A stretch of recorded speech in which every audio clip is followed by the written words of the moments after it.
Silva. Mesmo que a sua certidão de nascimento não exiba esse sobrenome, você certamente conhece alguém que o carrega. Ele é o nome de família mais comum no Brasil. Porém, diferentemente do que muitas pessoas possam imaginar, os Silvas não são necessariamente parentes entre si. Assim como os Silvas raramente compartilham o mesmo sangue, os Alves, os Pereiras e os Tavares, por exemplo, quase nunca estão diretamente conectados geneticamente falando. A história dos sobrenomes brasileiros é complexa. Por isso, uma pesquisa genealógica confiável não pode basear-se exclusivamente neles.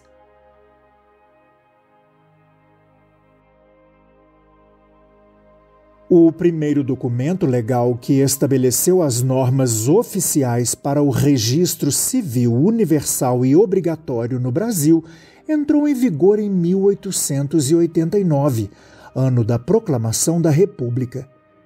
Esse documento retirou da Igreja Católica a prerrogativa de lavrar com exclusividade as certidões de nascimento, casamento e óbito no país. Um regulamento anterior já tinha apresentado as principais regras que deveriam ser obedecidas para tal fim, o Decreto 5604, de 25 de abril de 1874. Porém, ambos os documentos davam margem para imprecisões, que poderiam reduzir já naquele tempo a qualidade de uma pesquisa genealógica.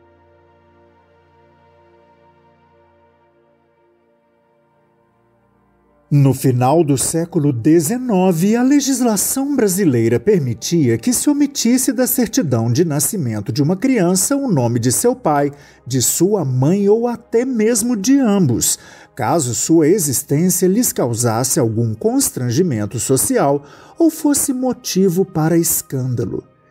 Se um bebê resultasse de uma união extraconjugal, seria considerado como um filho ilegítimo. Por isso, o nome de seu pai poderia ser completamente apagado. Como acabamos de ver, sobrenomes de inúmeras famílias podem não ter sido herdados por muitas crianças nascidas no Brasil, para que se evitassem escândalos. Por outro lado, esses mesmos sobrenomes podem ter sido herdados por pessoas de origens genéticas distintas. Pensemos, por exemplo, na situação dos escravizados, uma questão ainda pouco abordada na historiografia brasileira.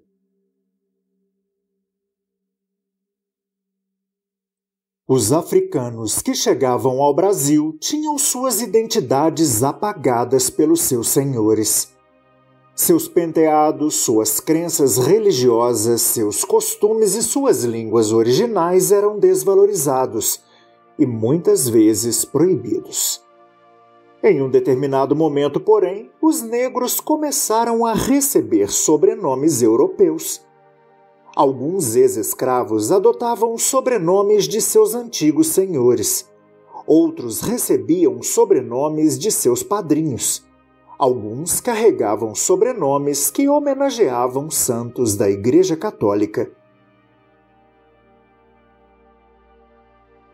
Em 2015, autoridades portuguesas publicaram uma alteração das regras para a concessão da cidadania lusitana.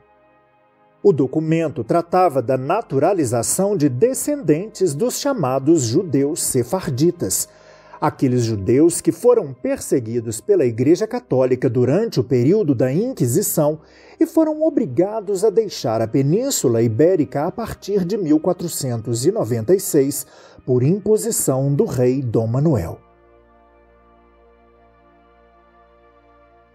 Os expulsos, também chamados de marranos, migraram para vários países, incluindo o Brasil. Para esconder sua ancestralidade judaica, muitos adotaram sobrenomes portugueses, abandonando seus sobrenomes antigos. Não podemos dizer ao certo se quem porta tais sobrenomes é de origem puramente portuguesa ou se carrega genes judeus. mas alguns dos que poderiam indicar a ancestralidade judaica sefardita são Abrantes, Andrade, Brito, Cardoso, Carvalho, Fonseca, Gomes, Henriques, Mendes, Pereira. A lista é imensa e pode ser consultada no corpo do documento.